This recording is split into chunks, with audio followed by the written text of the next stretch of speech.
annual RuneScape game opens to an astounding audience of 3 people. A barbarian, a bearded man, and a doctor enter a bar and somehow there is no punchline. And the master smithing tutor finally creates his first rune play buddy. Hello again, you common plebeians. Are you ready for more news down your news hole? Then get strapped in, buckaroos, because it's time for the Cabbage Week in Review. Drama at the Varrock Palace today, as King Rold was spotted locked outside in his underwear after an alleged fight with Queen Ella Maria. Eyewitness reports claim that he paced around the castle grounds for some time, repeatedly trying to open each door and even trying to climb through the windows, to no avail. He was quoted as doing this while saying to himself, quote, "Don't ever question Ellie again, you know it's not worth it." Meanwhile, just down the road, local residents were in shock to see the Varrock guards performing a large-scale raid against Charlie the Tramp. Charlie, while appearing homeless on the streets of Varrock, has in fact amassed a large income in the form of fish, iron, and pieces of leather clothing. He trades these items with passing adventurers for scraps of paper. We at the Cabbage News Network do not yet know what is written on these papers, but we can only assume they contain instructions to perform weird sexual acts. Despite his large income, he has failed to file a tax return since 2004, leading the guards raiding him on suspicions of tax evasion.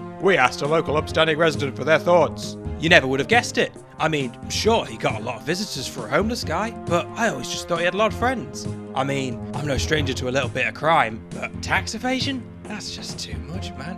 In other news, the Varrock sword shopkeeper finally tells all about the story of his missing arm.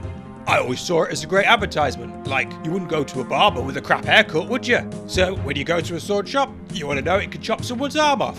Hence, what now? Tune in tonight at 8 for the full story on the Cabbage Cares Community Hour, sponsored by Aubrey's Rune Shop.